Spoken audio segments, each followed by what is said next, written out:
ஃபாஸ்ட்டாக சார்ஜிங் ஆகக்கூடிய type C charging module வாங்கியிருந்தோம். இது வந்து 2 பீஸ் வந்து ரூ. 180. ஸோ இது வந்து ஃபாஸ்ட்டாக சார்ஜிங் ஆகக்கூடியது.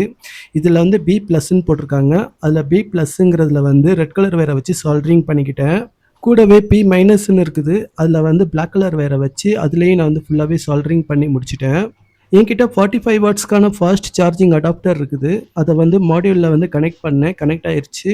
ஸோ நம்ம வந்து வயர் வந்து சால்ட்ரிங் பண்ணோம் இல்லையா, அதை வந்து பேட்டரியோட ப்ளஸ்லையும் இன்னொரு பிளாக் கலர் வந்து மைனஸ்லையும் கனெக்ஷன் பண்ணிட்டேன். ஹீட் ஆகுற மாதிரி எந்த ஒரு இஷ்யூவும் இல்லை, நல்லாவே ஒர்க் ஆகுது. ஃபாஸ்ட்டாகவே சார்ஜிங் ஏறிடுச்சு. சார்ஜிங் ஏறினதுக்கு அடையாளமாக க்ரீன் கலர் லைட் ஏறிய ஆரம்பிச்சது. ஃபைனலாக இதோட அவுட்புட் செக் பண்ணிடலாம் அப்படின்ட்டு ஒரு டிசி மோட்டரில் வந்து கனெக்ஷன் பண்ண உடனே பார்த்தீங்கன்னா நல்லா ஹெவி ஸ்பீடாக ஓட ஆரம்பிச்சது. இதோட ஃபுல் வீடியோ பார்க்கணும்னு நினச்சிங்கன்னா நம்ம சேனல் பிளேலிஸ்ட்டில் நிறைய அப்லோட் பண்ணியிருக்கோம், பாருங்கள். நம்ம வீடியோ பிடிச்சிருந்தால் லைக் பண்ணுங்கள். நம்ம சேனலை புதுசாக பார்க்குற நண்பர்கள் சப்ஸ்கிரைப் பண்ணிக்கோங்க. நம்ம அடுத்த வீடியோவில் பார்க்கலாம். நம்ம டெலிகிராம் குரூப்லேயும் ஜாயின் பண்ணிக்கோங்க.